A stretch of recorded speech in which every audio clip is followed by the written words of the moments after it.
So again, welcome to this fourth session of our webinar. Those who have joined our previous webinars, you know that ICOMOS, the Asia Pacific Network, is organizing a series of webinars on heritage impact assessment. So this is the fourth session of this webinar series. And in this session, we'll focus on South Asian region. Previously, we covered Southeast Asia, Asia Pacific, and the Oceania, I think. Yeah, right. So, thank you for being patient and then joining us today. So I give you a quick overview of this session first. We have a few exciting presentations on heritage impact assessment, issues and challenges in the South Asia region from 3 countries, and then there will be 2 commentaries from 2 different countries. And before we go to the main presentation session, I would like to invite Dr. Kai WEISE, who is the past president of ICOMOS Nepal, to give an overview of HIA. So Kai, it's over to you. Thank you very much.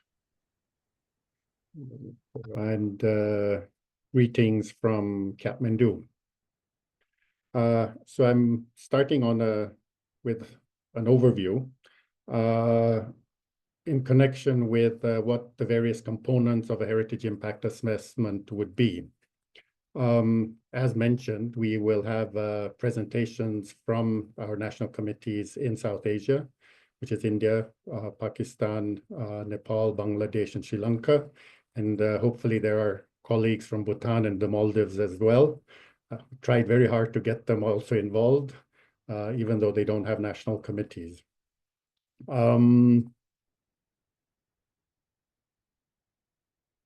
We have heard quite a lot already on the guidance and toolkit, which was adopted in 2022, which I must say is a great improvement from the 2011 guidelines that was prepared.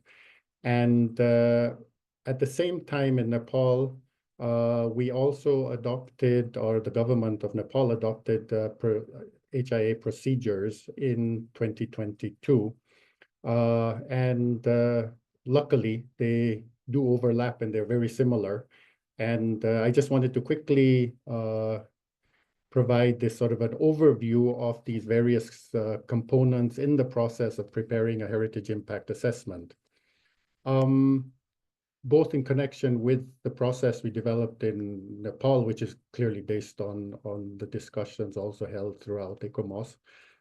We have the first sort of part of the process would be to identify the need for heritage impact assessment.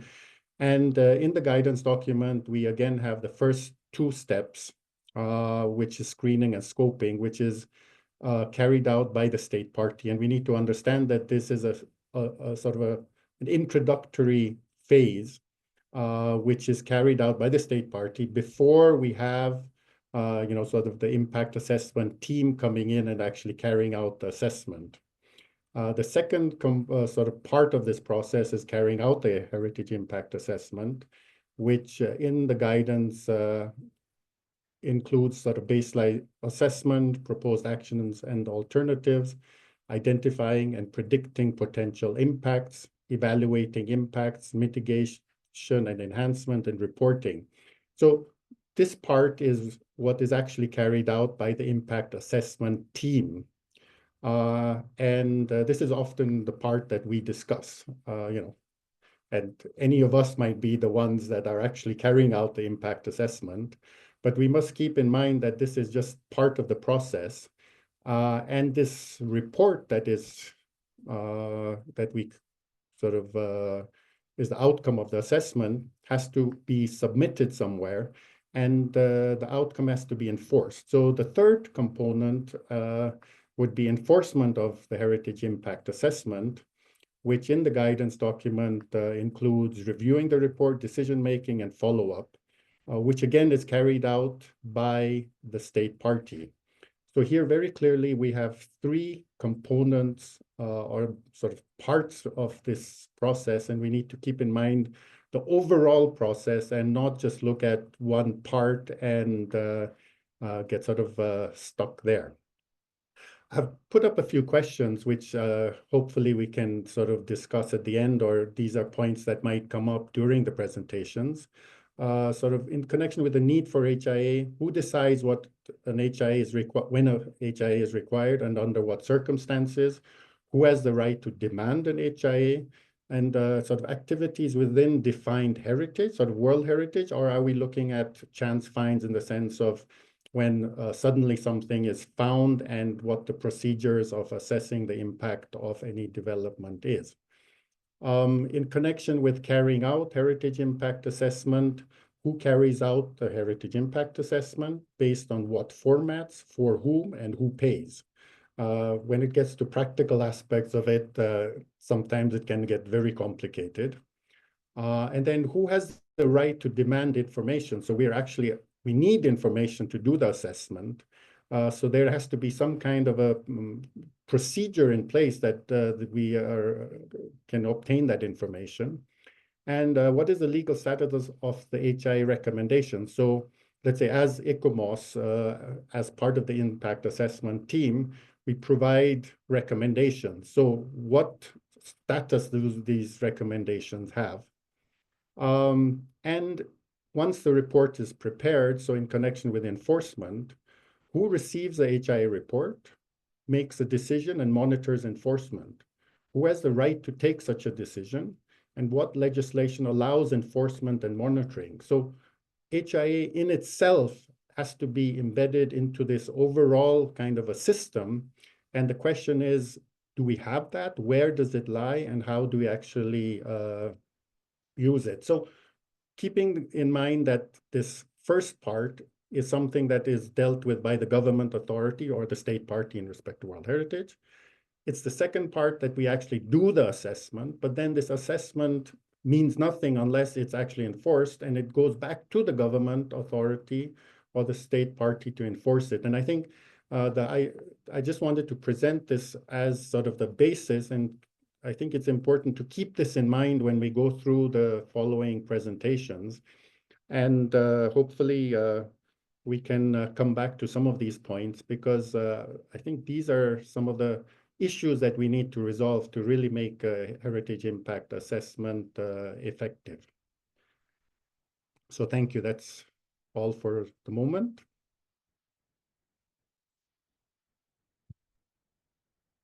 All right. Thank you, Kai. So I hope that's gave a very clear overview.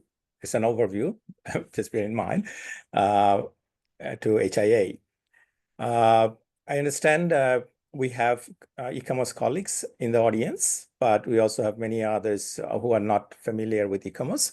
So for them, just a quick explanation what ICOMOS is. It's a global network of heritage professionals with more than 10,000 members globally. So we have national committees in many countries, more than 100 countries.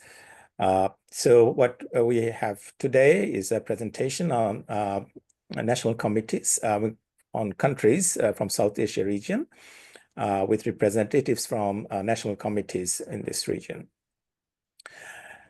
So before we move to the presentation session, as I was telling earlier, that we have presentations in depth from 3 different countries and 2 commentaries from 2 other countries. We after that, the audience will have an opportunity to for a Q&A session.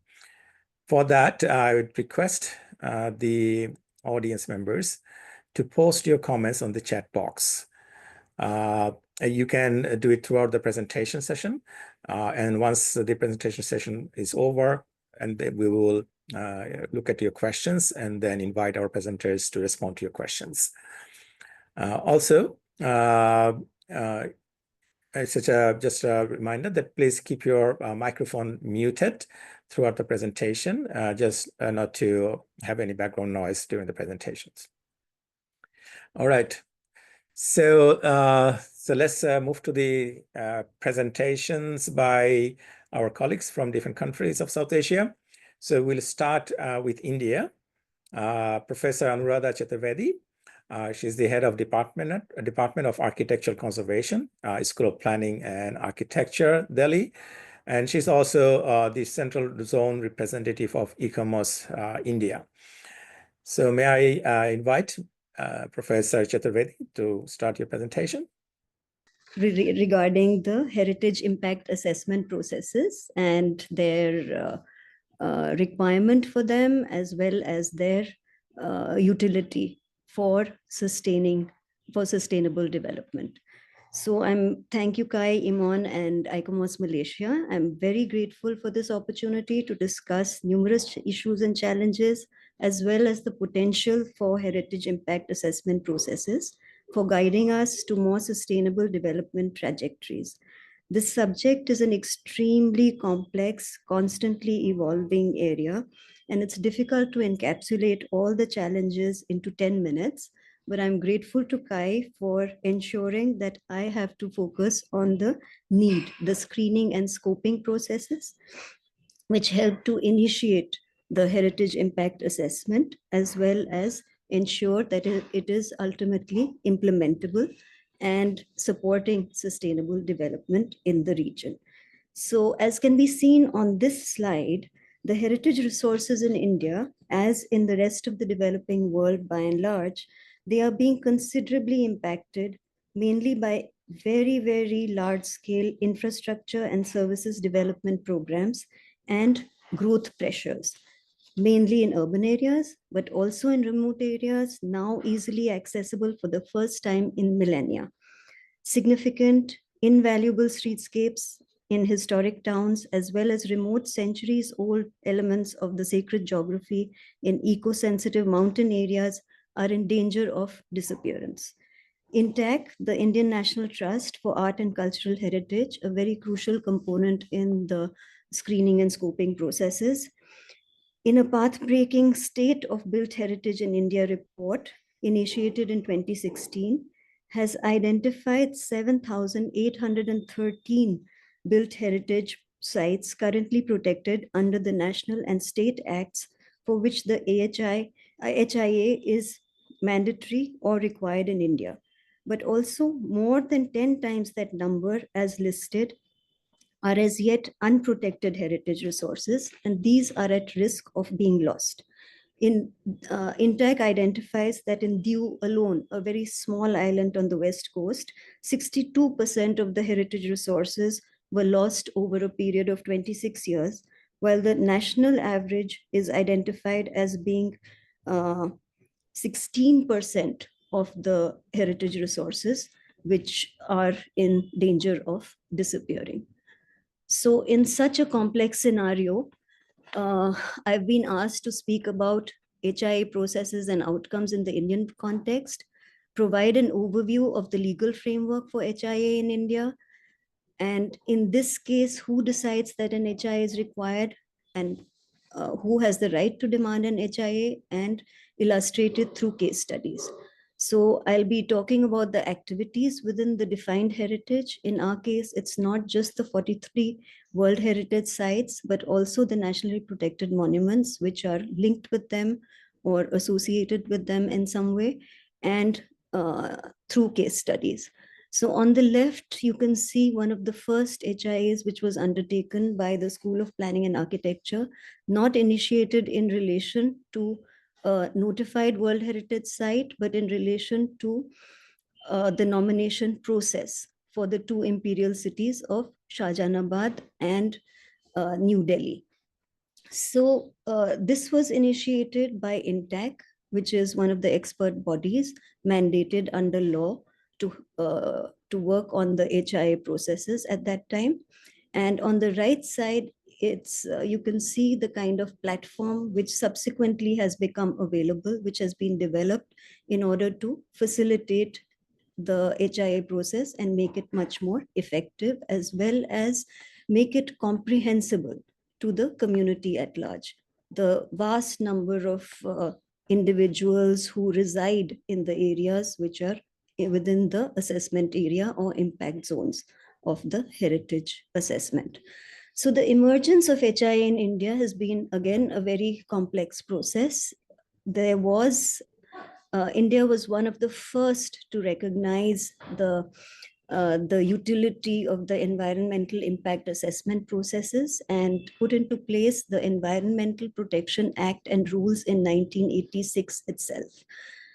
However, subsequently, large-scale construction of dams had a tremendous impact on cultural heritage, and it was recognized that later on that it is necessary to have specific regulations for cultural heritage resources, which are a part of the EIA process, but are just one of many parameters which are taken into account. So on the left side, you can see the disappearance as well as the reconstruction, the sort of salvage archaeology aspect of certain large-scale development process. On the right side is a view of the World Heritage Site of Humayun's tomb and a significant national monument, the tomb of Abdul Rahim Khan-e-Khana, within its buffer area.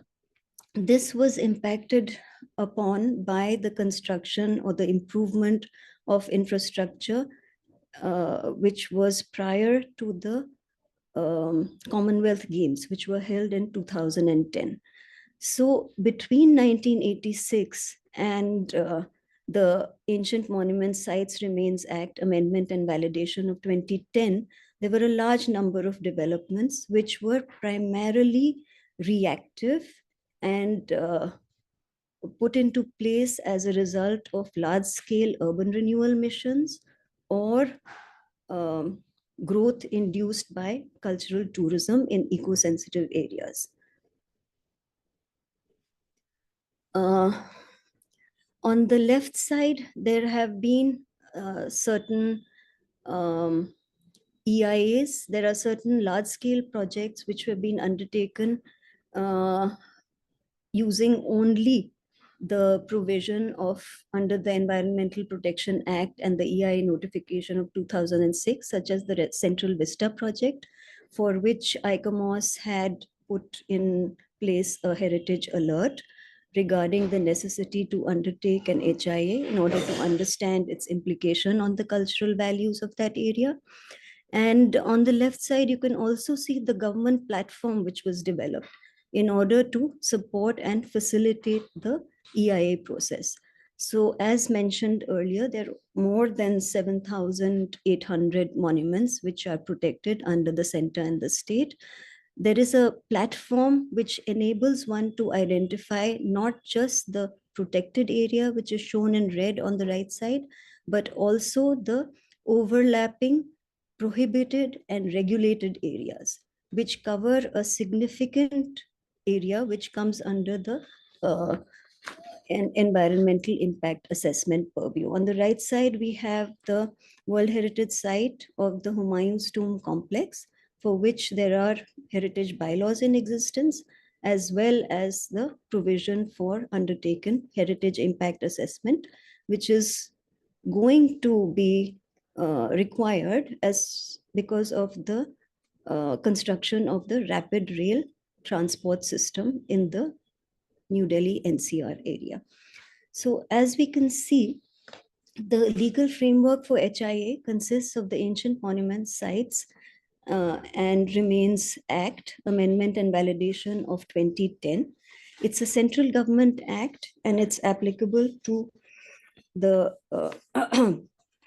to all notified monuments which are distributed, in addition to the World Heritage Sites, which you can see on the left. There is a provision for a 100-meter prohibited area and 200-meter regulated area associated with the protected area, as explained to you earlier. There is the constitution of the National Monuments Authority in order to ensure implementation and sometimes to ensure screening and scoping also. There is provision of approval by competent authorities at the center and the state on the basis of professionally undertaken archaeological impact assessment reports according to a format which is prescribed and which I've uploaded on the webinar portal so that it is possible for people to access it. This is supported by the formulation of heritage bylaws, again by the National Monuments Authority, and the process is sought to be completely transparent by using the heritage portal and an online process with site inspections which are undertaken by the expert committee when required. So the Ancient Monuments Sites Remains Act relates to monuments which have been notified as being of national importance by the Archaeological Survey of India as well as World Heritage Sites. There is a competent authority in each state, and there is a provision in the Act itself for undertaking detailed identification and surveys of the protected sites as well as the sites which are within the buffer zones. So on the left side, if you remember the green bubbles which were there, this is the kind of detail which is required to support the undertaking of an HIA as part of the survey process of the protected area, the prohibited area, and the regulated area. It's a tremendous challenge, and it is now being undertaken in mission mode by the National Monuments Authority together with the Survey of India. There are a large number of expert bodies, which are mainly educational institutions active in the fields of planning, conservation, and heritage management. There are qualified conservation architects, there's INTAC, and there are a large number of heritage NGOs which are involved in the process. These are empaneled by the National Monuments Authority, and they are called in whenever there is a requirement for an HIA for World Heritage Sites. The project proponents could be the central government organizations, state government organizations. They could be Indian Railways, Metro. In our case, from the case studies, we'll see that in our case, it was the National Capital Region Transportation Corporation, which was the project proponent and which invited the School of Planning and Architecture as an expert body to advise them in the initial inception stages and the initial identification and of the route alignment itself. So that was a huge change from the kind of reactive process which was in place 10 to 15 years ago. The heritage cantonment boards are there, as well as the ports authorities. There is an additional requirement of an HIA under the areas which come under the coastal regulatory zone. The role of the community is extremely important. As you can see from the maps on the left, sometimes the protected areas, the World Heritage Sites are surrounded by very dense communities who have a very direct relationship with the site. And there is a provision for community consultation, which needs improvement. The role of the judiciary in India is also very important, both as part of the screening and scoping process, as well as for the later implementation and of the mitigation measures suggested.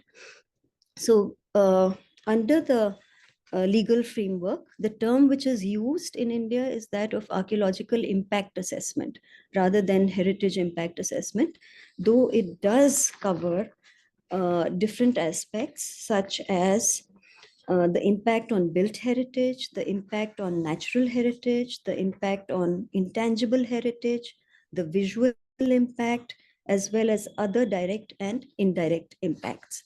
So on this slide, you can see the kind of information which is provided in the portal and how it is subsequently developed and built upon through site surveys, historical research, detailed investigations by a multidisciplinary team. In this case, since it was a very large scale transportation improvement upgradation project, which was largely underground, there was a transport planner as well as a vibration specialist. So the RRTS, the Rapid Rail Transportation System report, was one of the largest infrastructure investments which have been made. The RRTS is one of the largest investments which has been made in order to improve the environmental situation caused by traffic congestion in the National Capital Region of Delhi. So as you can see on the left, this is the kind of structure which the archaeological impact assessment report requires. There are two sections to it. The section 2 is largely on impacts, and the section 1 is the one which details out what are the mitigation measures required to minimize and manage the impact, the effect of the impacts. It's mandatory to identify the bodies which are going to be answerable or accountable for the mitigation measures which are proposed. On the left side, you can see that the metro rail is actually at a considerable distance away from the heritage properties, and 30 meters at an average below the ground. So this entailed a lot of detailed understanding of the geomorphology of the place and a lot of geological studies. And on the left, you can see the mitigation measures which were required in relation to archaeological investigations.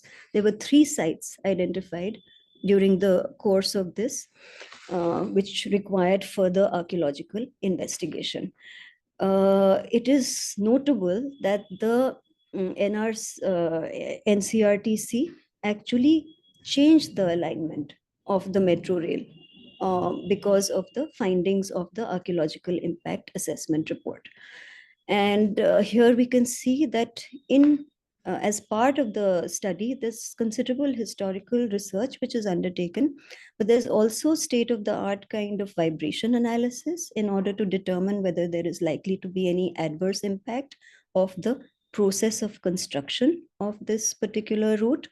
And there is also a detailed assessment which is done of the current condition, not just of the individual structures, but the water systems, because these kind of large-scale development projects could have some sort of impact on the watershed. And there are also potentials which can be identified in terms of reviving and regenerating the hydrological values of that area.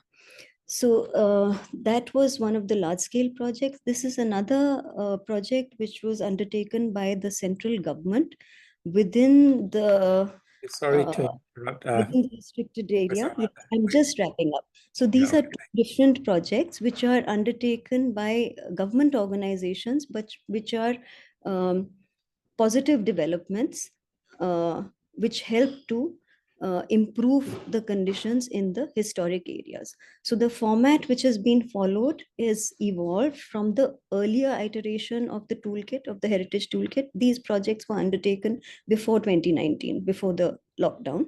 And one aspect is that we found it necessary to contextualize and modify the format which is there in the toolkit.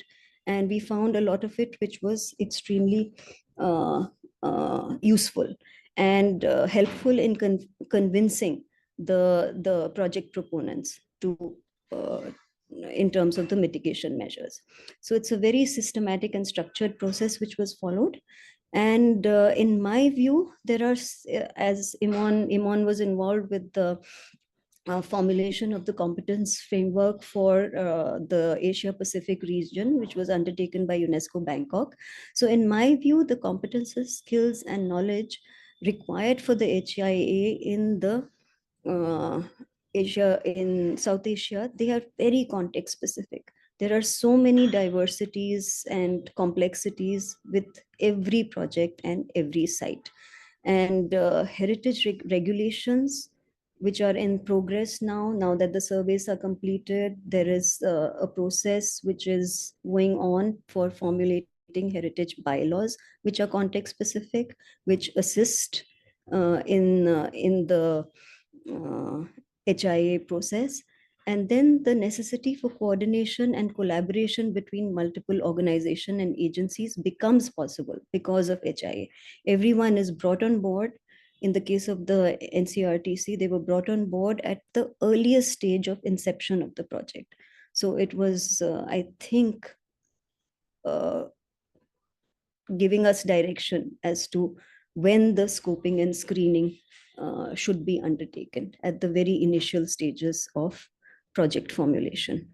Then in the case of the district disaster management plans also, cultural resources are being integrated, and the possible impact of natural and man-made disasters is also being looked into. So that wraps it up as far as I'm concerned. And I think I overshot my time. I apologize. Thank you, Iman. All right. Thank you, Anuradha. Thank you so much for the detailed presentation on HIA in India. All right. So before we move to the next presenter, just have to share something that this webinar is hosted by ICOMOS Malaysia. And I haven't introduced myself. I'm Sharif Shamsimon, the president of ICOMOS Bangladesh. So I'm moderating this session, and we have Ms. Poonam Tambodia. She's the reporter of this webinar. She's the West Zone representative, and she's also on the executive committee of ICOMOS India. So now from India, we move to Nepal. So we have Ms. Annie Joshi. She is a conservation architect, and she's currently the secretary of ICOMOS Nepal. She's also a certified HIA national expert for Nepal. So Annie, this is over to you.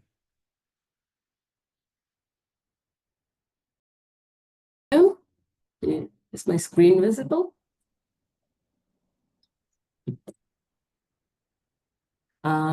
Thank you, Mon, for the introduction. So I'm very pleased to be part of this webinar series of ICOMOS Asia Pacific region, where we are discussing about the issues and challenges of conducting HIAs in the Pacific region. Today, I'll be presenting on how we are carrying out HIA in Nepal and how this assessment tool linked to the operational guidelines for the World Heritage Properties was integrated within the national procedures in Nepal through procedure development, as well as the certification training. As Iman mentioned, I'm also one of the certified national expert for HIA, so I'm going to explain about how that came into process in Nepal. So a quick brief on HIA in Nepal. HIA in Nepal started actually only in 2013 with the two projects that have been put up on the first in Lumbini and Pasupati, which are both World Heritage properties. And these sites were assessed for the projects that were being conducted or for the impact under the framework of World Heritage Convention, where the need of impact assessment for intervention in World Heritage properties has been outlined in the Article 110 of the operational guidelines. So from 2013 to 2020, actually 7 HIAs has been done in Nepal, and 5 of them, as you can see, are in the World Heritage property, and other 2 are within the tentative list. And here, the HIA mentioned in red is a major infrastructure project of the sewage pipeline in the center of the Kathmandu Valley World Heritage property in Nepal. And both of these HIA done in 2018 and 2020 are for the same project. And actually, this project, as you can see on the picture on the right, which the project is about, this project was given permission with which is a major infrastructure project with a large grant, was given permission by the Department of Archaeology within this World Heritage property without actually initiating an HIA. But when questions was raised and the community and everyone started questioning, so in 2018, the first HIA was initiated, where there were actually 2 recommendations put in place. One, either to find an alternative route, as it was just crossing through the center of this World Heritage property right next to the built heritage, which are of a great importance, and also with the archaeological GPR surveys done, it is of a culture, with the cultural material, it is an important place. And the second alternate presented in that 2018 recommendation was to do a proper archaeological excavation before any intervention. A big intervention like this, as you can see on the screen, is done. And there were articles written like no to the big dig in these kind of areas in the newspaper as well. And in 2021, we were quite shocked to see that this project was happening. So when ICOMOS Nepal in 2021, actually during the 18th April, when we saw this, we thought we really need to talk about this. So for the International Day of Monument and Site, we had a little discussion within our ICOMOS members as well. And we tried to look into what happened. So it was basically after the 2018 assessment done. In 2020, again, there was another assessment done by the development agencies who was conducting this project. Another HIA was done, and which justified that there was a minimum impact, though all the assessment of social, cultural, built heritage was done in it, that it was justified that there was minimum impact to the heritage, and it was more requirement for the community was the justification. And based on that one report, which was also sent actually to the World Heritage Committee, the project moved ahead. With the permission of the Department of Archaeology. And this was quite alarming for everyone in Nepal. And with the major other infrastructures coming in various parts of the Nepal, the question was raised actually how the HIAs should be done. So this is where actually discussion started in 2020, already before this project actually got implemented, that we need to establish procedures of HIA in Nepal. And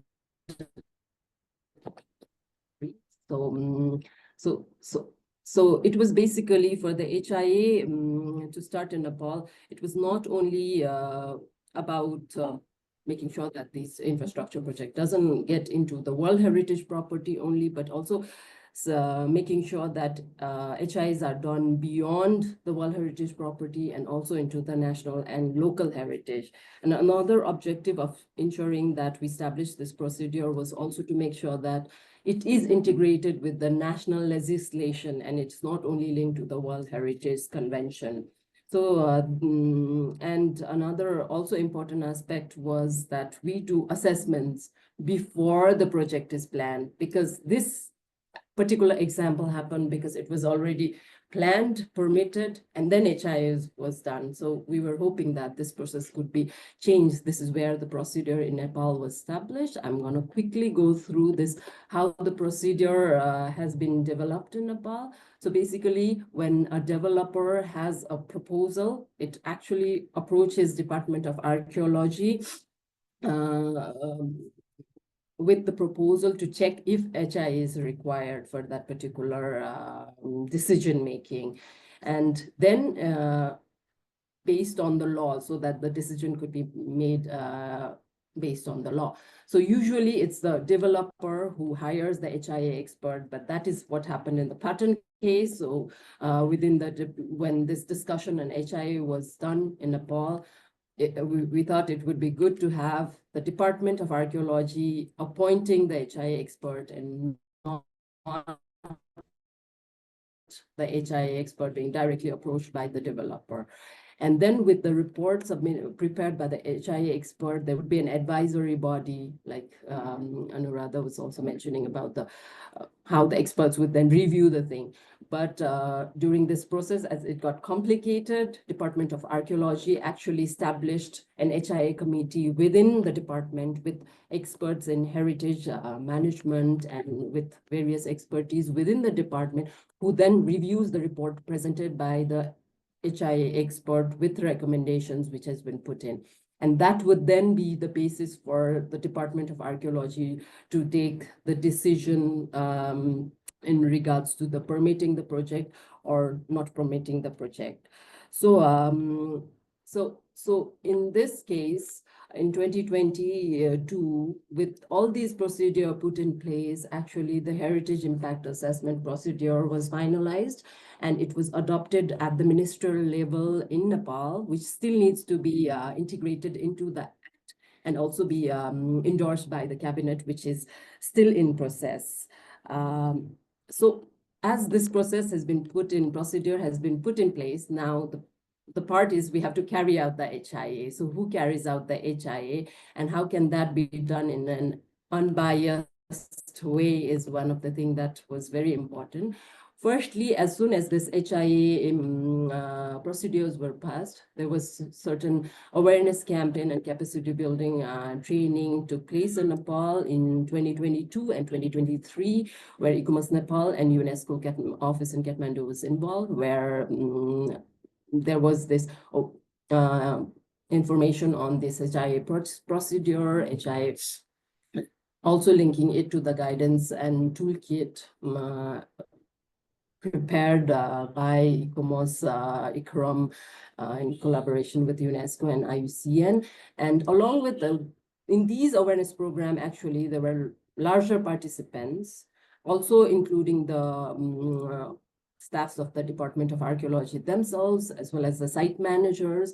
There were people from the Ministry of Urban Development, Kathmandu Valley Development Authorities, ICOMOS Nepal, and also other heritage professionals. So it was basically trying to promote HIA in Nepal and how we should be doing it so that it goes in the right direction, including the people who are going to assess it and also actually the developing agencies who would be actually implementing it within their sites. So that was the whole objective of this awareness program. But then the second part that happened was this HIA training, which happened in June 2024, where Department of Archaeology conducted an HIA certification course with actually national and international expert, providing lectures to actually 27 professionals working in heritage, including architects, engineers, archaeologists, people working in the culture sector.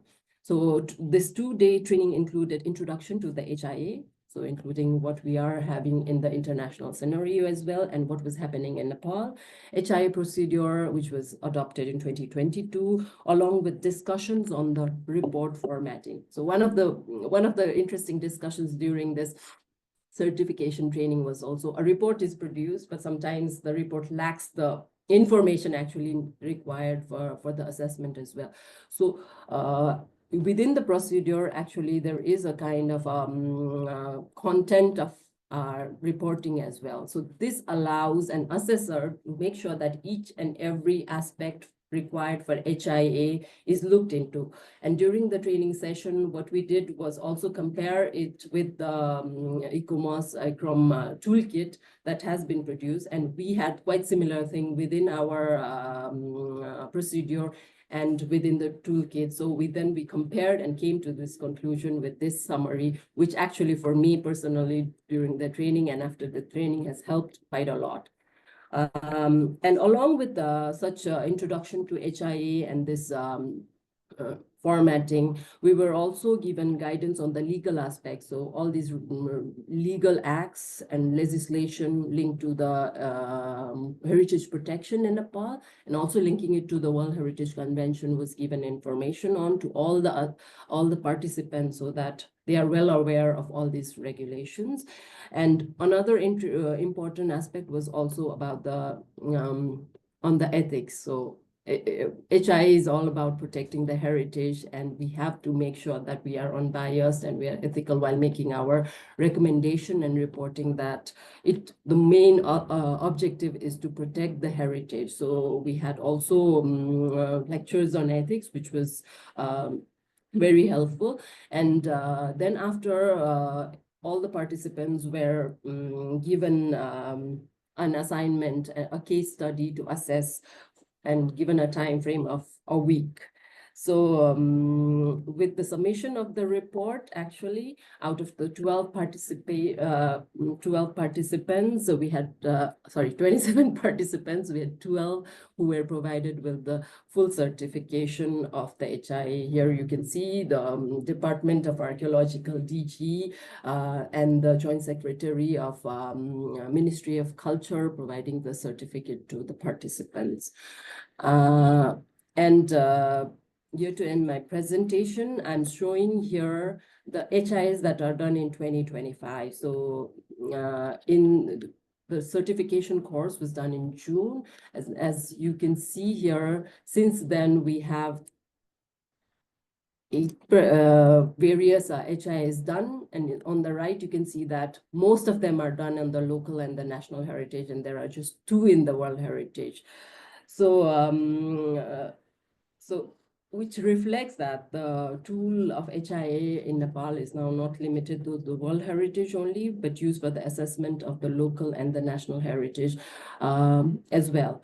And personally, I did one of the assessment after the certification course as well. Various issues that we had was also one linked to the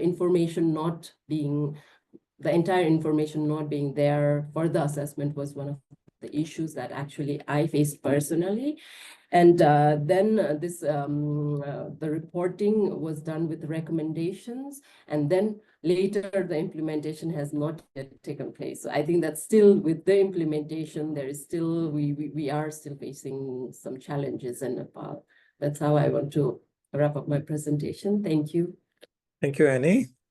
So again, another excellent presentation, and I'm sure there'll be at least several questions on the certification system, because in South Asia, we often encounter about the capacity to conduct or carry out HIA. And so how you're dealing with that. Thank you so much. So the next presenter is from Pakistan, Ms. Saba Sami. She's a heritage and conservation consultant. She's also a member of ICOMOS Pakistan. Ms. Saba is a member representative of the International Advisory Committee of the Commonwealth Heritage Forum. So may I invite Ms. Saba Sami to present? Thank you so very much. I'm really, really happy and glad to share 2 of the most extreme examples from Pakistan. So I hope you enjoy and give us some guidelines as well as how to improve our systems. So the topic I was given, and the part of the HIA I was to present was the situation of HIA in Pakistan, and how some of the organizations, especially ICOMOS Pakistan, managed to enforce HIA in certain situations. Starting from what we don't have and what we do have for the HIA, in Pakistan, we don't have any legal representation of the HIA. We don't have any policy coverage, mandatory status, or no regulatory authority which governs HIA. In some instances, we have a mandatory EIA, but it is not necessary that HIA is part of that EIA. But the good point is what we do have is ICOMOS Pakistan and the pressure of active and informed civil societies. And we have certain projects which have an inbuilt requirement for the HIA. Talking about the active and informed civil societies, we have a very diverse civil society comprising of heritage professionals, architects, conservators, engineers, environmentalists, doctors, and especially students, academic researchers, journalists, and lawyers, and some policymakers as well. And this last category made quite a lot of difference when we were imposing, we were pressurizing for the HIA.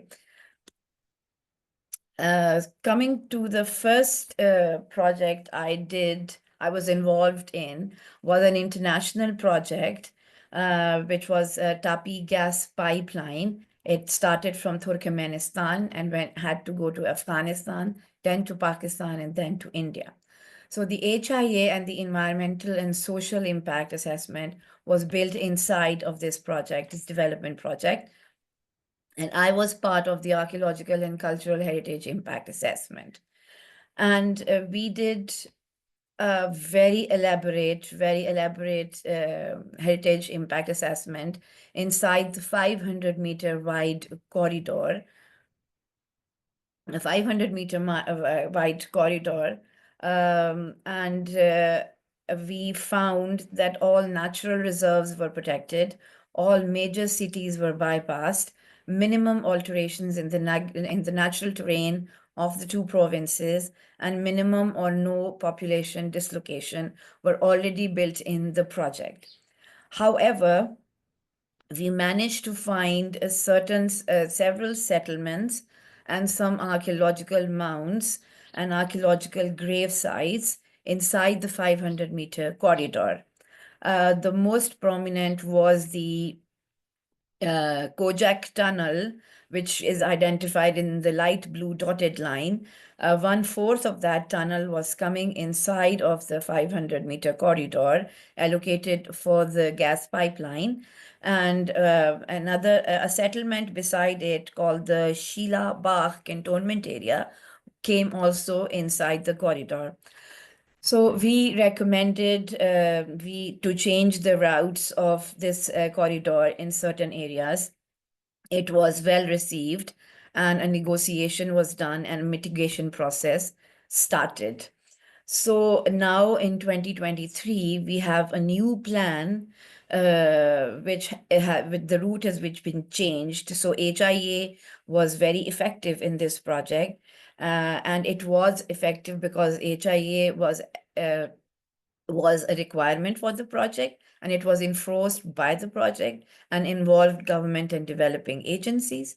It had full governmental cooperation, proper predefined procedures, clear policies for field surveys, clear objective for all environmental, heritage, and community protection. Whereas, on the other hand, we had the Orange Line Metro mass transit impacting the World Heritage Site of Shalimar Bagh in Lahore. It was a national development project with no HIA policy. So what happened in that the Orange Line Metro was planned in such a way that it really crossed very near from the Shalimar Gardens, which is one of the World Heritage Sites. So the project was initiated in 2014, and it was planned within the buffer zone of the World Heritage Site. In 2016, ICOMOS Pakistan, and along with all the civil societies, had the advocacy protest for the protection of the World Heritage Site of Shalimar Bagh. It was the government conducted HIA under pressure of ICOMOS Pakistan and civil societies, but it was much criticized, both the HIA and the visual impact assessment, and it generated conflict of opinions. Court cases were made, and it was registered by the civil societies.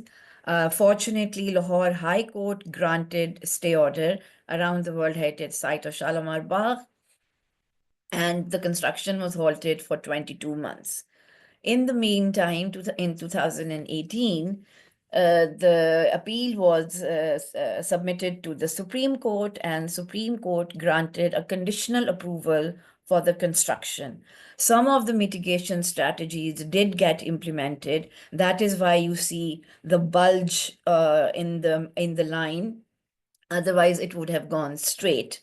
And so the bulge was required to move the metro line farther away from the garden. Vibration mitigations were also done. And now the Orange Line metro speed has been also reduced while it crosses from the Shalimar station and the second Mint station, which is beyond the Shalimar Bagh.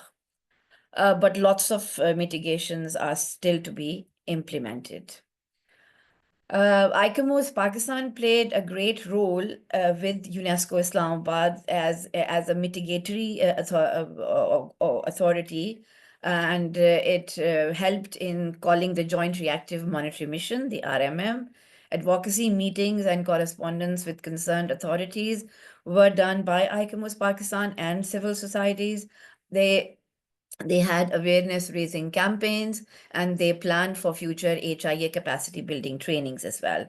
They also facilitated the RMM amidst state parties' reluctance, and they also played a major role in the mitigation of the implementation of the reactive monitoring mission's 33 recommendations.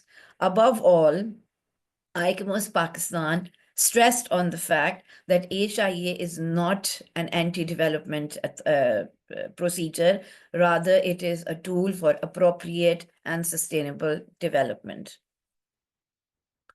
My role in the Shalimar project started in 2016 because when I became part of the team advocating for the World Heritage Site of Shalimar Bagh, I briefed one of the lawyer representative about the HIA conducted and its shortcomings. In 2021, that was when the major NESPARK project was launched to assess the studies for the implementation of the RMM recommendations. During that time, I also managed to obtain a comprehensive training of HIA for World Heritage conducted by ICROM, VTRAP, and UNESCO. And I then conducted a post-development HIA for World Heritage Site of Shalimar Bagh as part of the project requirements.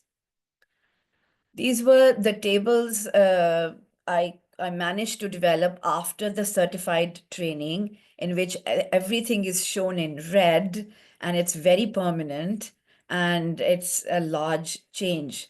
I also managed, after the training, I was able to do the heritage value assessment as well, that to identify which heritage values have been increased, are still intact, or decreased due to the impact of this project on the heritage site. In addition to that, my team also managed to identify the integrity and authenticity elements and attributes, which are basically the layout. It has the original layout, the symbology, ornamentation, and the built heritage of Shalimar Bagh, and how through these the mitigation process can be speed up and can become more appropriate and effective. So in this project, HIA was not part of any legal procedure, was not required at any step by the development project, not effective due to multifaceted pressures, considered as a hindrance negatively affecting development rather than a tool for sustainable and effective development, and lack of awareness that HIA will generate better options for heritage, economy, and tourism.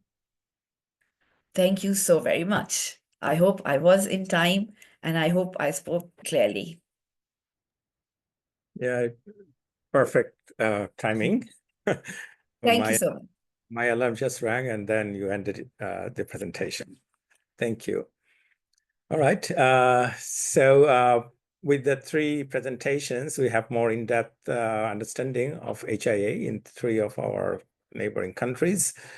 Now we have two commentaries. The first one would be on Bangladesh by Ms. Famida Nusrat. She's an assistant professor at the Department of Architecture, Prime Asia University. She's also ICOMOS Bangladesh member and has been working on capacity building initiatives focusing on HIA related aspects. So over to you, Ms. Famida. Good day from Dhaka. Today, I'm going to present a very brief overview of HIA on the context of Bangladesh as a commentary. The overview is categorized in three sections. As we all know by this time of the session, that HIA is an effective toolkit for safeguarding heritage properties, both for World Heritage contexts and local and national heritage sites. For implementation, it actually needs the awareness and expert hands, as well as the willingness to get it done.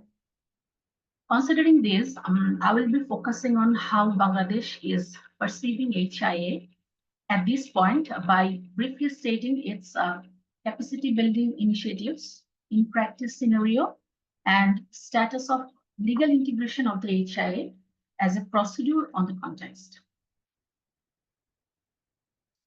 So as for the capacity building, it is extremely necessary to grasp the content of the toolkit, as it is an elaborate one with step-by-step guidelines that needs mindful understanding.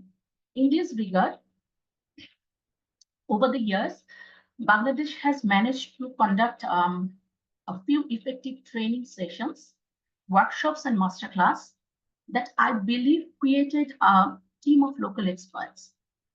UNESCO Dhaka Office, ICOMOS Bangladesh, and Department of Archaeology of Government of Bangladesh have been working together in these ventures. And if we see in practice scenarios from various documents which show that a few impact assessments are done for conservation and development works concerning both national and world heritage sites. So the form of impact assessments here, we can see environmental impact assessments has been done for a bigger project of our MRT in Dhaka. And the other two national sites also undergone the impact assessments of some sorts. And there was infrastructure development project concerning the World Heritage Sites. It was also done at the source of maintaining impact assessments. However, the commissioning of impact assessments as an unbiased process and later its stepwise executions don't seem aligned with the HIA protocol as per se. Now, when it comes to the legal inclusion of HIA, we feel the benefit could be larger if can be integrated in national building laws and antiquity laws to benefit the national and local heritage.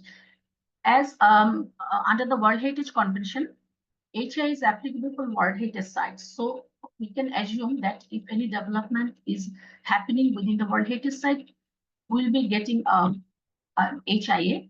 But we are now talking about HIA to be integrated in more local context.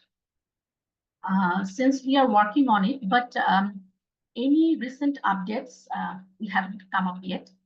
And it actually includes a diverse range of body, professionals of architecture and planning and archaeologists and lots of.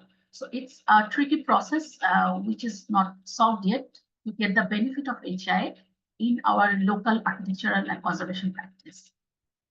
So practically, Bangladesh is standing at a threshold where skilled hands are being developed and are still developing. But I would rather say with a kind of tied hands due to the absence of HIA in the general conservation scenario. My understanding is that awareness is single-handedly kind of powerless if not legal platforms support the cause. So you can see for in capacity building section, we are working a great lot, but we are not that much able to contribute in the implementing scenario, which we are hoping will be able to in coming future. So this is the very brief overview and commentary from my context. And thank you very much. I hope it's not that too short. Thank you.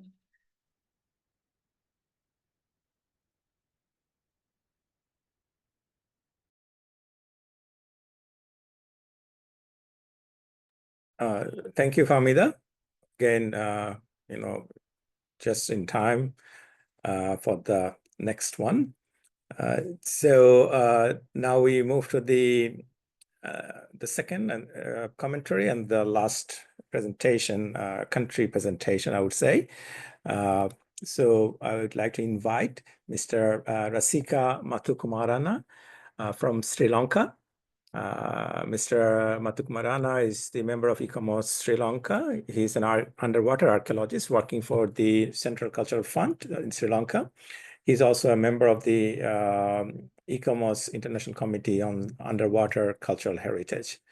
So, Mr. Kumarana, the mic is over to you. Me? Yes, we can hear you.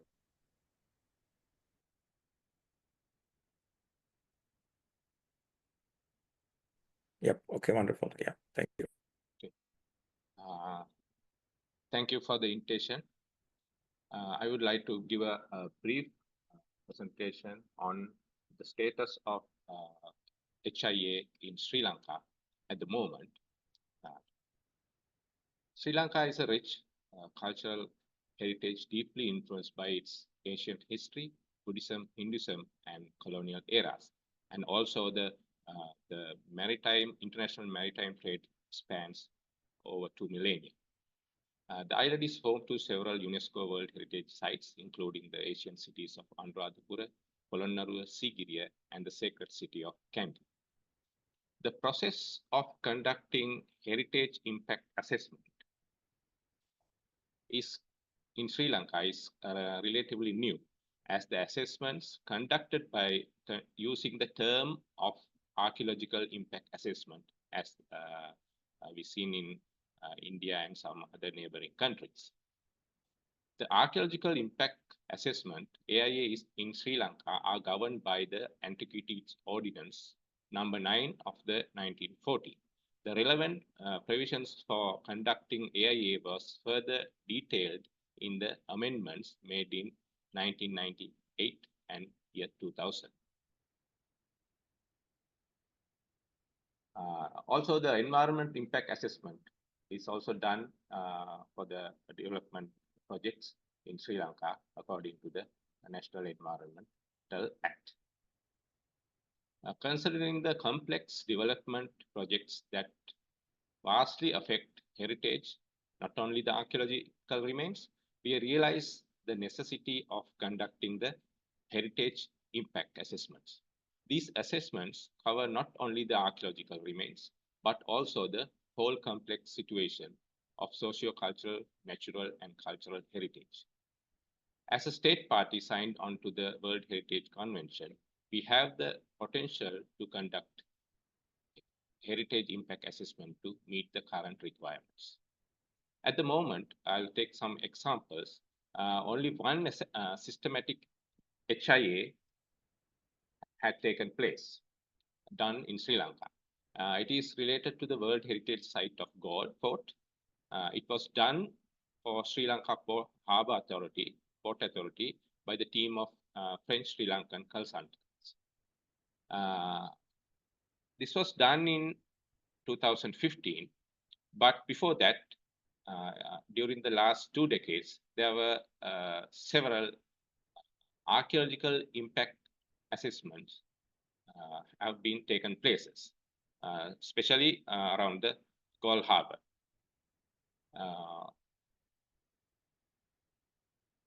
There have been many complex activities and developments around Galle Fort. Especially, there are major development plans proposed to uplift the capacity and the operations of the Galle Harbour.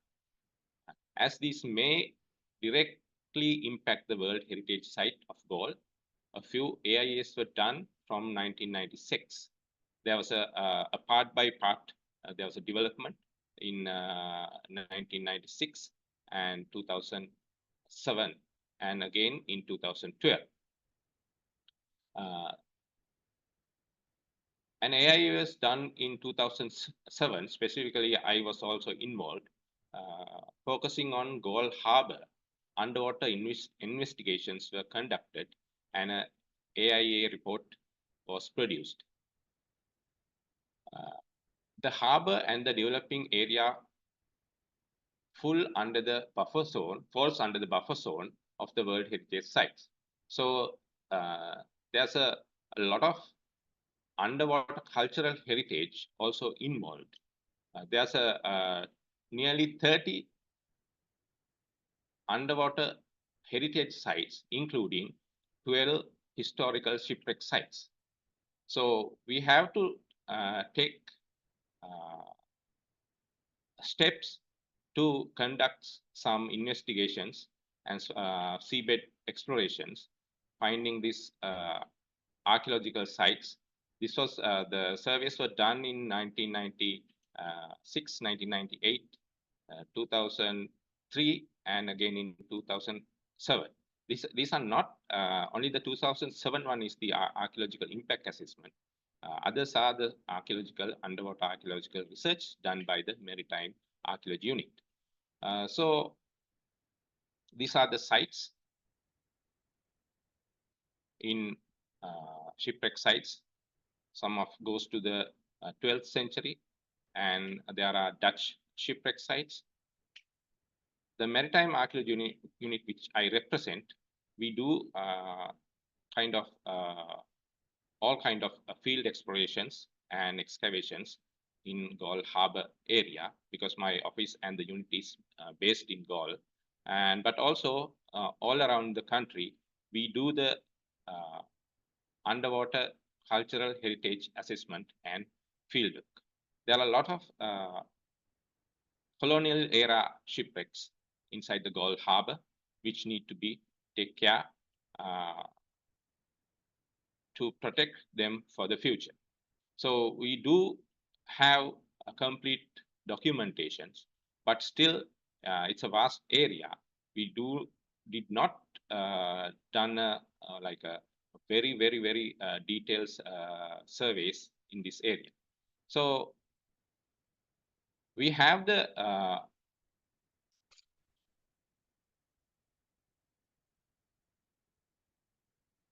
Sri Lanka needs to upgrade from AIA to HIA, as it provides a wider and deeper coverage of heritage by getting involved in and conducting HIAs and developing human resources to conduct HIAs.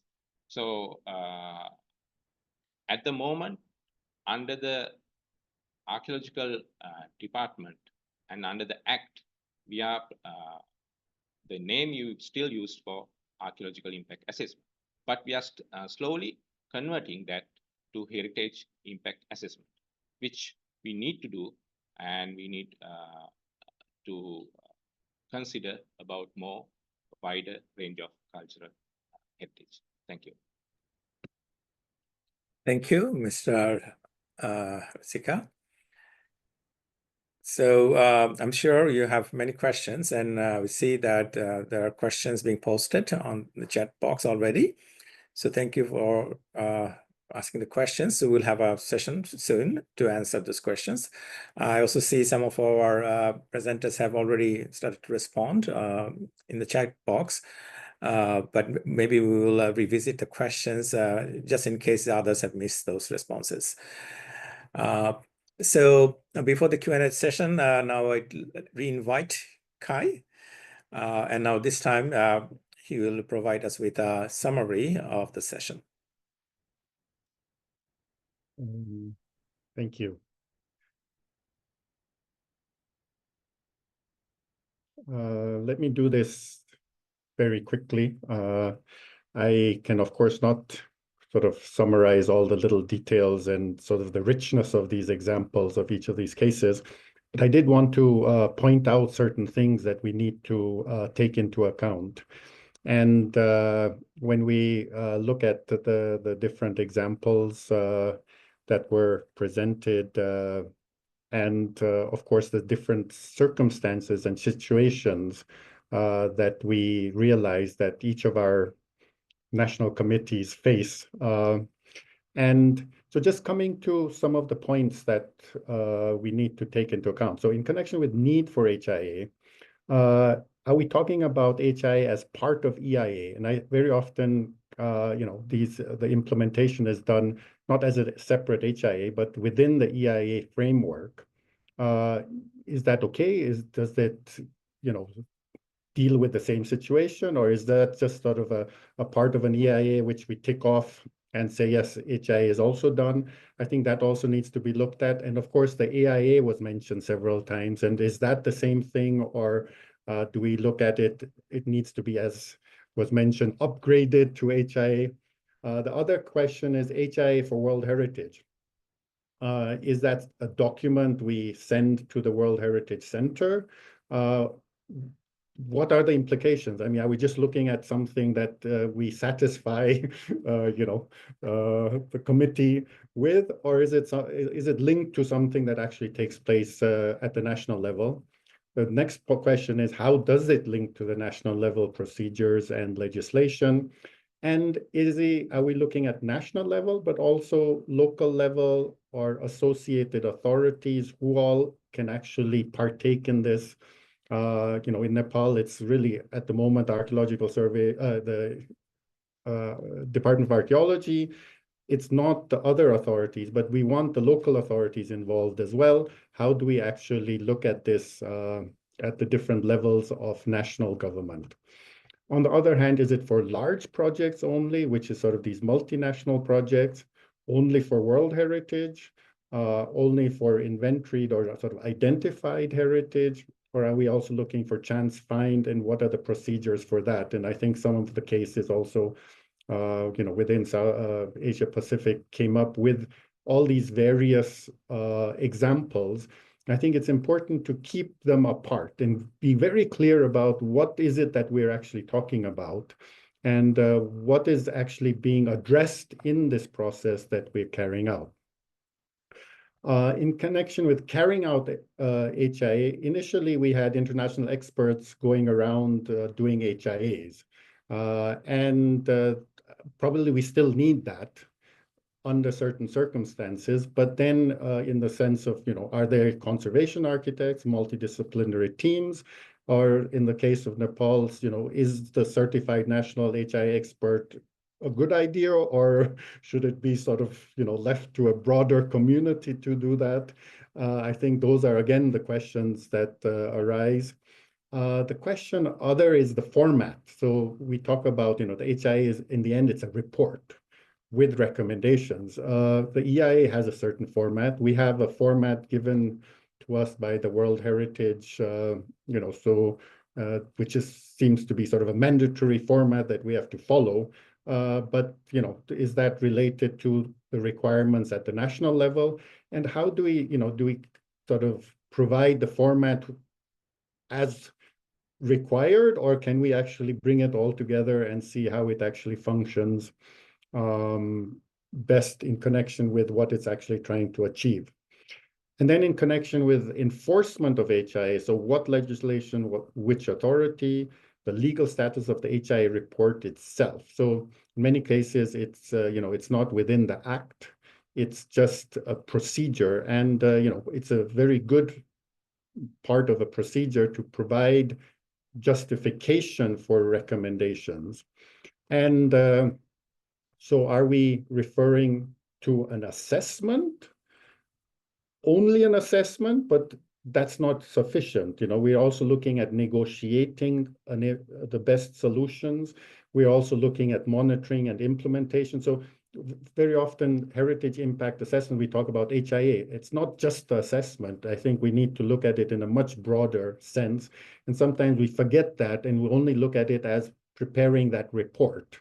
And I think we really need to understand it in a broader sense and in the broader context. So these are sort of the points I wanted to mention that, that came up also within the presentations, both here and I think also in the Asia Pacific. But I think some of these things really need to be taken into account, and possibly some of these need to be answered specifically. So coming to the last question, how do we improve this in South Asia?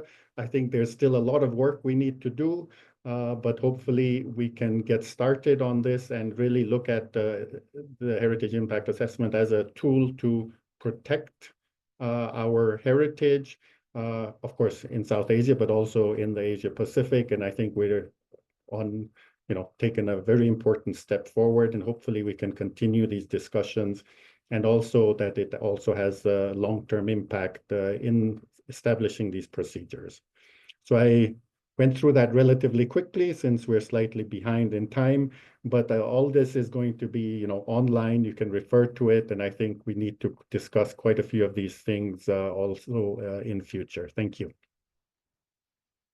Thank you, Kai. You're actually really helping us to make sure that we, do not cross the time limit too much. Thanks again. And yeah, it's not so easy to summarize, so many different things, and we are talking about issues and challenges although a region, South Asia, but within us there are a lot of different differences and different stages of development. So it's a complex situation here, but it's, I think, the initiative taken up by the Asia Pacific Network of ICOMOS to discuss heritage impact assessment, and especially giving different regions its own session is a wonderful thing, because otherwise it could be easily lost in many kinds of discussions where it will be difficult to address regional issues specifically. In the meantime, we have received a few questions from our audience members, and they're posted on chat box.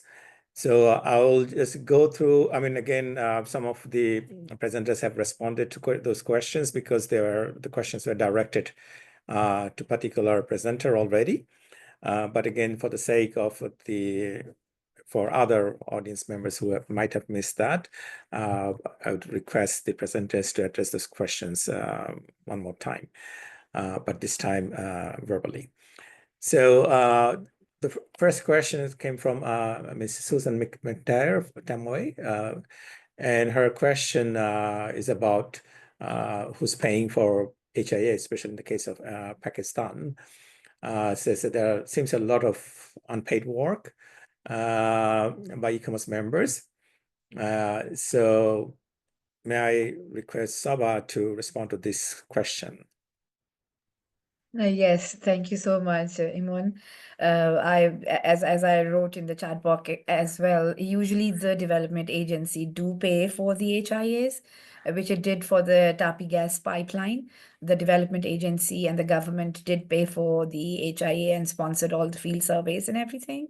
But in the case of Shalimar Bagh, the government and the development agencies did pay for the HIA, and that is why they could interfere and put pressure more on the HIA, and that is why the HIA produced was criticized very much. The expert of the HIA did resist, and she managed to put some very vital points, and that is how we could take the stay order from the High Court.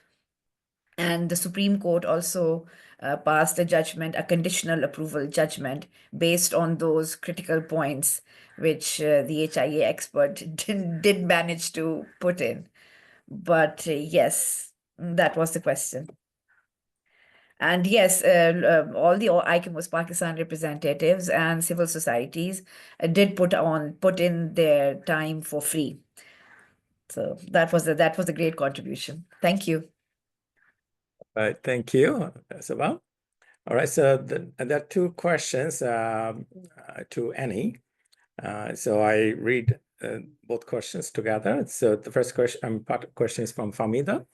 What are the procedures to become a certified HIA expert?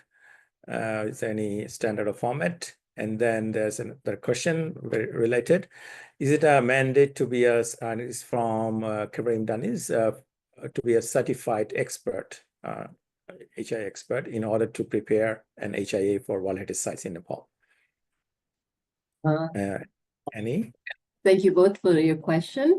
As we've just established this procedure in Nepal in 2022, and this first batch, actually the one which I also participated, was the first trial, okay, how the training should be and how we can really look forward to having this pool of people, especially to help establish a roster within the Department of Archaeology. Because when we say HIA, of course, lots of people working in cultural heritage could be involved, but having that guideline on how the HIA should be done would have been very important, because there are previous examples where reporting is important. Kai mentions about like the reporting is important, but then implementation as well. But while doing the reporting, how to assess in terms of the value, the attributes in World Heritage level, as well as those local and national values. So trying to make that understand, the certification course would have been important. And for this, actually, for the first session or the first training, batch of training we did in Nepal, it was basically, the plan was to make a call for the heritage professional with interest to participate in this training. But as we were trying to figure out how to do that, so Department of Archaeology actually first sent the invitation to the ICOMOS members, and already some of the people working in the heritage sector within the Department of Archaeology. So they were asked for this first batch to put on their interest, and based on that, the certification course was done. But I think what would be for the next sessions, what would also be important, that it should be an open call with an interest, and linking it also a bit of a question of the payment as well. HIAs are done with limited money as well. So it is also like people have to be interested, be involved in these assessments. So that is what is important. And if you are not that involved, then maybe you would not even go for a certification. Training was also an objective from the Department of Archaeology.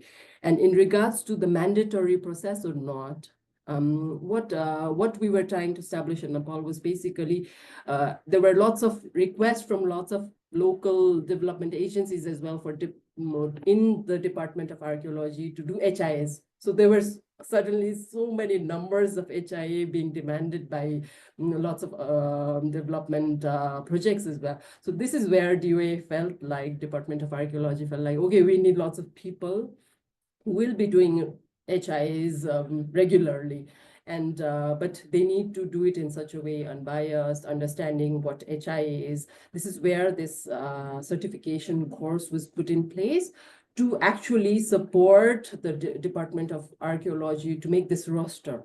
So based on the roster, where there would be professionals from various sectors linking to conservation architects, archaeologists, engineers, possibly geoengineers and everyone. So there are various categories of people who get the training. Training would basically be in terms of how HIA is done.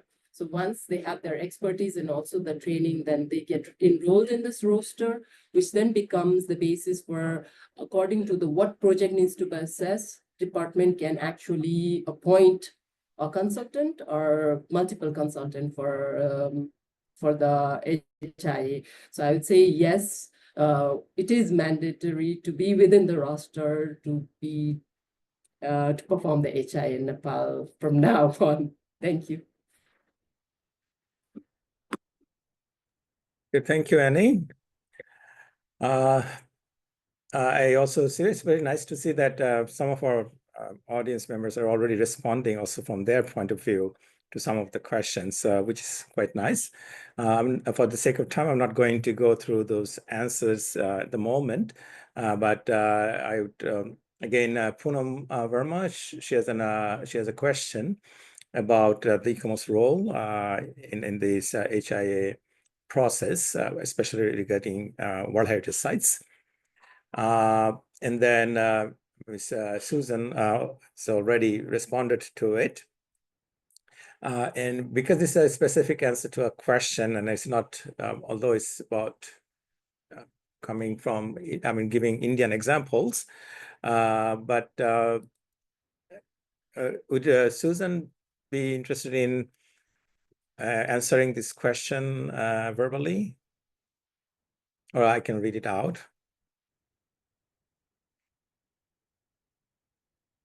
Okay, maybe Susan. Sorry, I was struggling to find my unmute button. Which is it a question? Oh, the one about ICOMOS and what's ICOMOS's role? Is that the question you're referring to? Yes.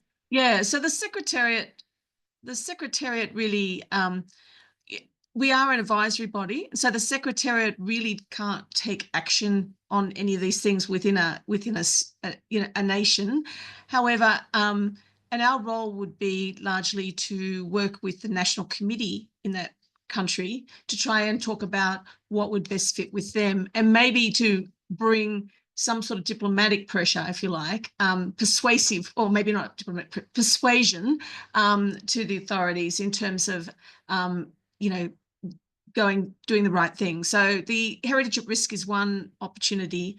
There's the other thing, which is quite powerful to some extent, but only relates to World Heritage Sites and not to all the other important sites in a nation. But there's the state of the environment reporting that happens at the World Heritage Committee that most people will be aware of, which is a really important mechanism for ICOMOS to have an input into looking at what's happening in terms of the management of some places, including some of the places that have had long-term problems that haven't been addressed by the state party or by the committee sometimes. But ultimately, the committee is the one that makes decisions really about heritage and whether heritage goes on the heritage endangered lists and things like that. And we all know there's sort of, good and bad aspects to that, because sometimes the committee is very politically motivated rather than perhaps as culturally heritage focused as we would like. So our role, the Secretariat's role is to serve ICOMOS. And I guess ICOMOS, if you're talking about the board and what they can do, it is largely a persuasive power, if you like. Sometimes to embarrass a country to do the right thing, and other times to appeal to its, to the principles that state party says that they adhere to. Does that answer that question?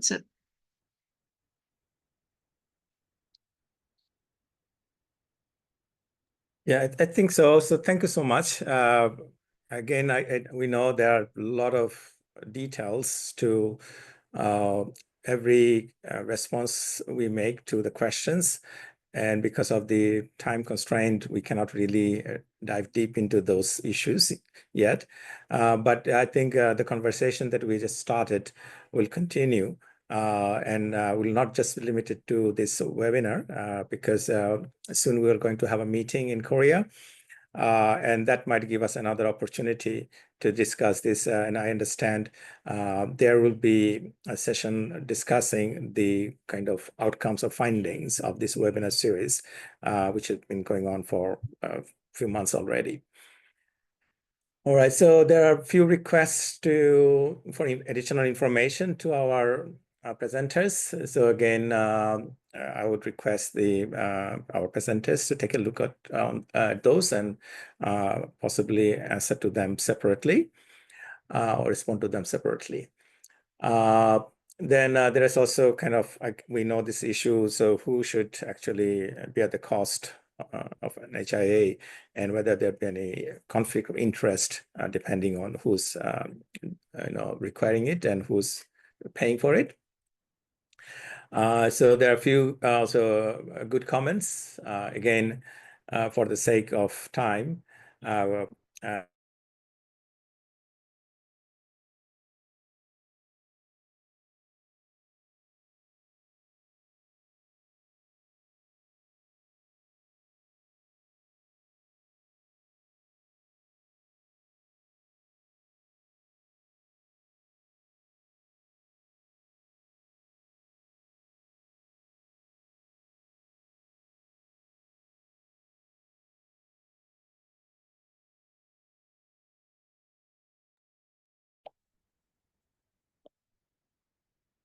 We cannot hear you, Iman.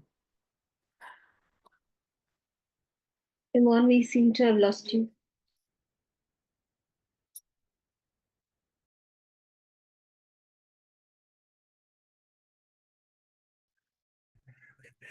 okay, so was it me or everyone got disconnected? It was you. Only me. Yeah. Okay, I'm very sorry about that. I don't know what happened. I was just saying that there are many comments, good comments, and of course the questions. So if the presenters can respond to those comments or request also there, those quickly, possible. Otherwise, we have our reporter, Ms. Poonam Tambadia, who will share her report later on.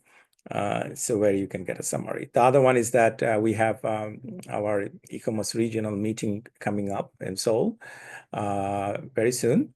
And that in that meeting, we'll have an opportunity to review all the discussions, all the issues raised in this webinar series. All right. So maybe again, I have been reminded that our time for the Q&A session is up. My apologies if we haven't answered everyone's questions or responded to your queries yet. But as I was saying, and depending on how much you have heard from me before I got disconnected, that I mean, we will address these issues in various forums, and this should be not only last forum or the only forum where we discuss this. So thank you everyone for participating through your questions and suggestions and comments. So we have one more thing, important thing, and I was just mentioning about our upcoming regional meeting in Korea. And I would like to invite Professor Jae-Hon Choi, who is the president of ICOMOS Korea, to introduce us the upcoming regional meeting in Korea this April. So Professor Jae-Hon Choi.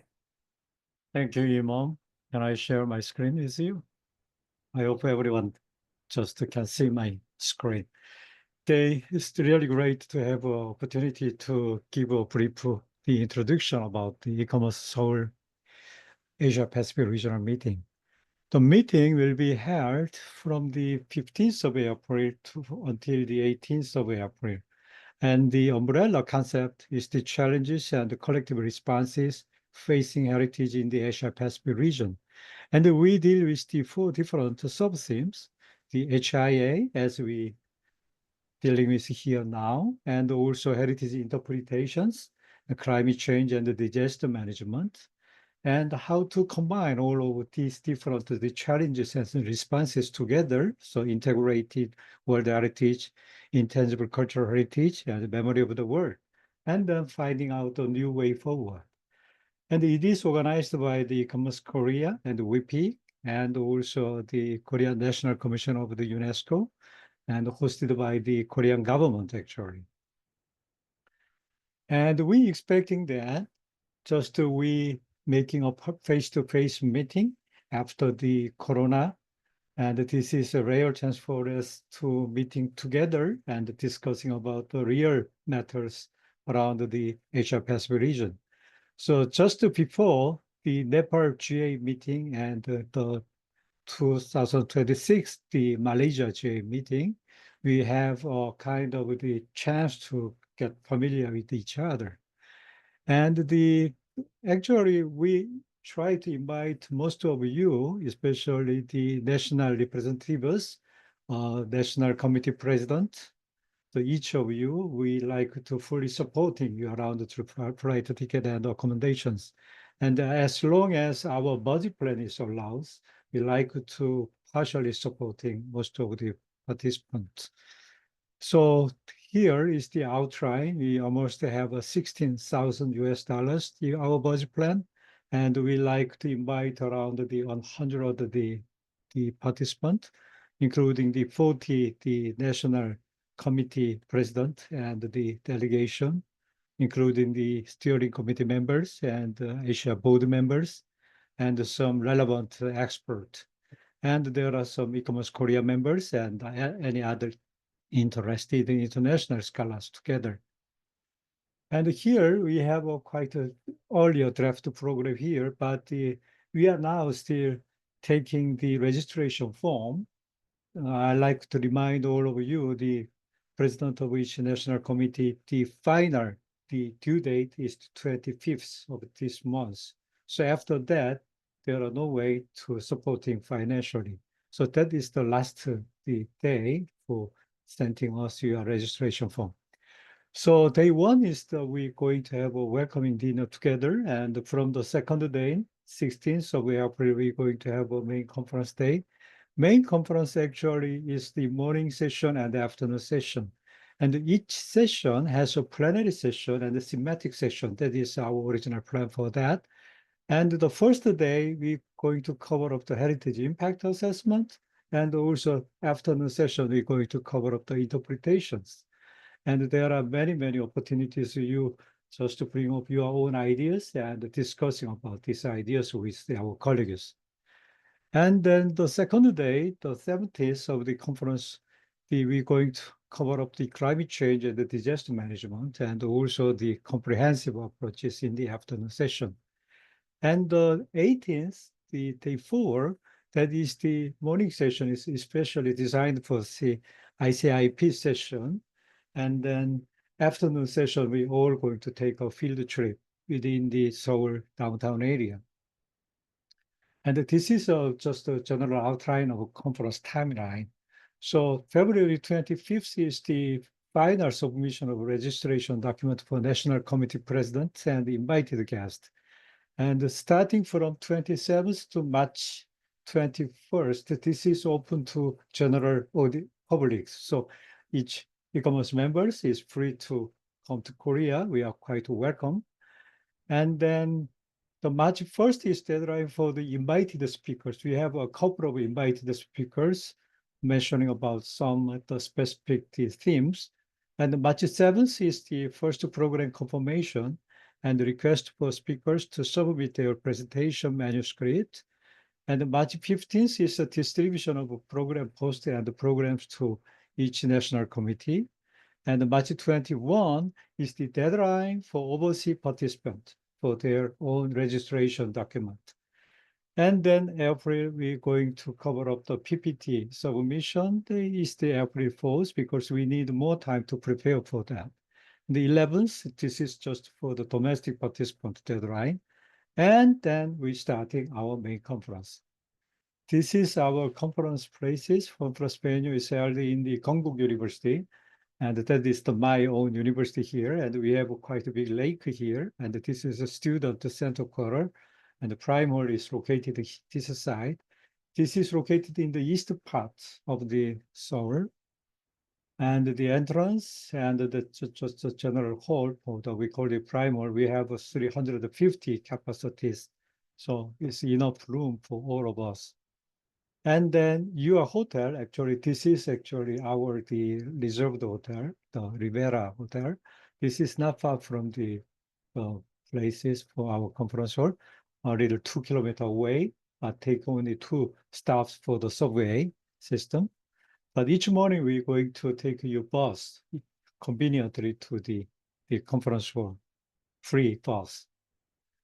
And then if you want to join us, just visit our ICOMOS Korea homepage here, and then you can find the pop-up menu like that. And then starting from 27th, we like to open the registration for the general audiences.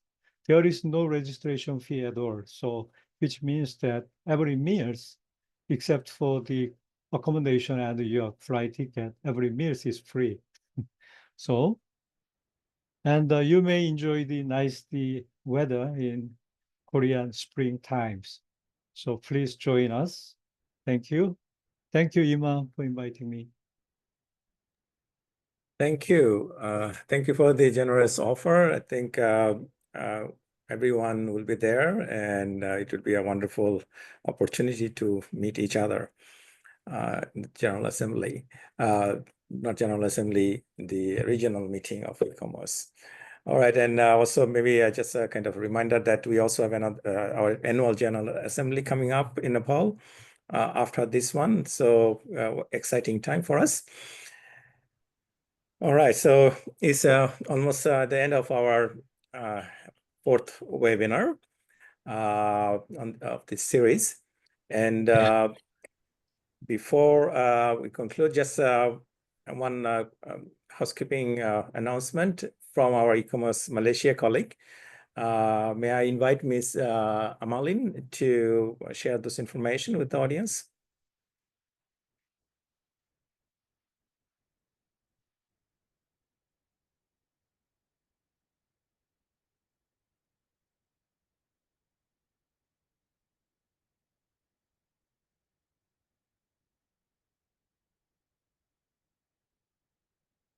Okay,